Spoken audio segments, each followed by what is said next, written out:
एक बार की बात है कि एक गांव के पास खाली बड़े से मैदान में एक पेड़ के नीचे गौतम बुद्ध बैठे थे। उनके सामने काफी सारे शिष्य भी बैठे थे। गौतम बुद्ध उन शिष्यों को अपने विचार सुना रहे थे और सभी शिष्य उनकी बातें ध्यान से सुन रहे थे।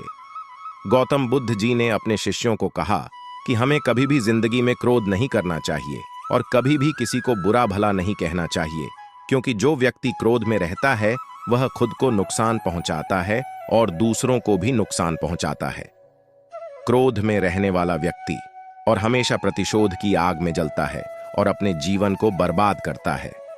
उनका उपदेश खत्म होने के तुरंत बाद उनका एक शिष्य खड़ा हुआ और गौतम बुद्ध को कहने लगा कि जो बातें तुम कह रहे हो सब व्यर्थ है। यह बातें जीवन के बिल्कुल विपरीत है। इन बातों का जीवन में कोई भी महत्व नहीं है। वह बुद्ध की काफी बुरा भला कहने लगा, लेकिन गौतम बुद्ध ने आगे से कुछ नहीं कहा। वह शांत बैठे रहे। यह देखकर शिष्य को और भी ज्यादा गुस्सा आ गया। उसने गुस्से में गौतम बुद्ध के चेहरे पर थूक दिया, लेकिन फिर भी बुद्ध ने कुछ नहीं कहा और वह वहां शांत बैठे रहे।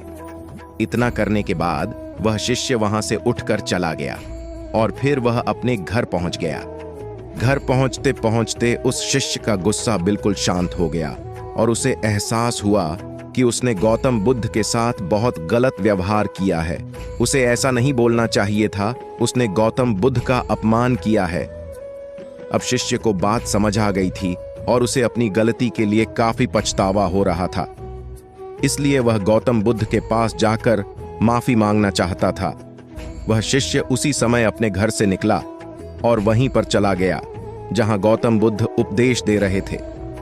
लेकिन वहां जाकर शिष्य ने देखा कि वहां पर गौतम बुद्ध नहीं है, क्योंकि गौतम बुद्ध उधर उधर जाते रहते थे और अपना उपदेश देते रहते थे। लेकिन उस शिष्य ठान लिया था कि वह गौतम बुद्ध से माफी मांग कर ही रहेगा। वह शिष्य गौतम बुद्ध की तलाश में इधर उधर भटकता रहा। फिर अगले दिन उसे गौतम बुद्ध मिले। वह बुद्ध के पैरों में गिरकर माफी मांगने लगा। तब गौतम बुद्ध ने कहा, क्या हुआ? क्यों रो रहे हो और किस बात की माफी मांग रहे हो? तब उस शिष्य ने कहा कि आप मुझे कैसे भूल सकते हैं?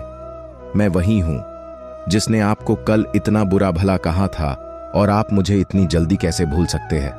तब गौतम बुद्ध ने कहा कि मैं कल की बात कल ही छोड़ देता हूं। यही मेरे जीवन जीने का तरीका है। यह सुनकर शिष्य हैरान हो गया और वह गौतम बुद्ध से और भी ज्यादा प्रभावित हो गया। उसने गौतम बुद्ध से बोला कि आज से आपकी हर बात को मैं माना करूंगा।